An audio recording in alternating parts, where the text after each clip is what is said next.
In 1922, in Beverly Hills, an upscale neighborhood in the United States, one night residents heard loud gunshots that woke up the neighborhood. Everyone rushed to the source of the sound, only to discover that it was coming from the home of a man named Fred. Within minutes, police arrived at the home of Fred, a well-known businessman in the neighborhood. The door was locked from the inside, adding to the mystery. Officers were forced to break down the door and entered slowly, their weapons pointed in every direction. At the same moment, they heard a woman screaming upstairs. They quickly went upstairs and followed the sound until they reached the bedroom, where they found a woman screaming from inside a tightly closed closet. They opened the closet after finding the key lying on the floor in a distant room, and inside they found Fred's wife, named Dolly, in a state of collapse. After calming down a bit, Dolly began to recount what had happened. She said she was preparing the bedroom for her husband when she heard the sounds of an argument and breaking things downstairs. Then, a stranger suddenly appeared in the room,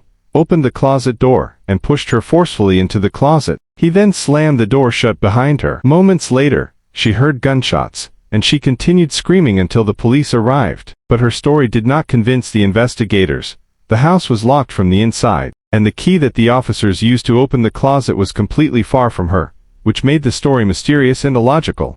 The police began investigating and found that a number of valuables had been stolen, including Fred's diamond watch. They assumed the motive was robbery. However, all the neighbors confirmed that Fred had no enemies, but he had frequent quarrels with his wife, Dolly. On the night the gunshots were heard, there had been a huge argument between Fred and Dolly, and the neighbors could hear their voices. At this point, she became the prime suspect. During the investigation, officers discovered that Fred was a successful businessman who owned several textile factories, but that his relationship with his wife deteriorated over time due to his constant preoccupation with work. Sometime after the crime, Dolly moved to Los Angeles and met a lawyer named Herman Shapiro, who handled Dolly's inheritance cases. She later married him. Investigators then placed Herman under surveillance. In 1923, a detective noticed Herman wearing a luxury watch that had belonged to Fred and had disappeared the day of his murder. He asked him about its origin, and he replied that Dolly had given it to him as a gift,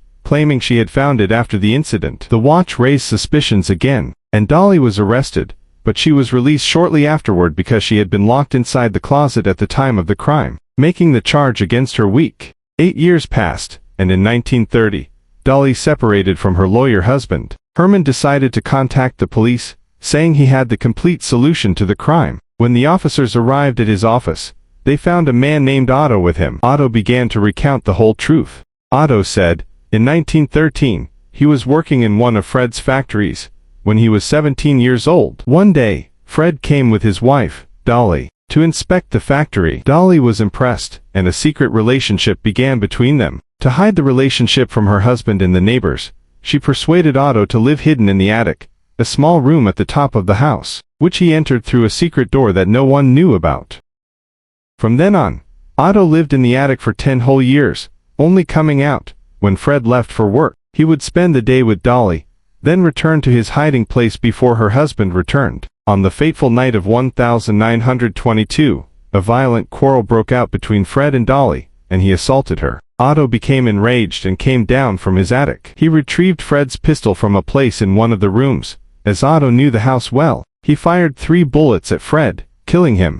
Realizing what had happened, Dolly decided to stage a robbery to mislead the police. She asked Otto to scatter the contents of the house and take some valuables to the attic. She then locked herself inside the closet and asked Otto to lock the closet door behind her, throw the key on the floor in a distant room, and then go up to the attic. Otto hid in his attic when the police arrived and remained there for years. Dolly met Herman and married him. She left Otto alone in the attic of the house. She asked Herman to bring food from time to time and leave it in the basement of the house. She told him that this food was for the pets she kept at home. One time, while Herman was preparing food, I came down from the attic, met Herman, and confessed everything that had happened to him. I confessed to him because I had been like this for many years, not speaking to anyone and rarely seeing the street. I needed someone to talk to and get out of this attic that was like a prison. Herman kept this secret and did not inform the police, nor did he inform Dolly because he loved Dolly. After this confession, the police arrested Dolly to be tried,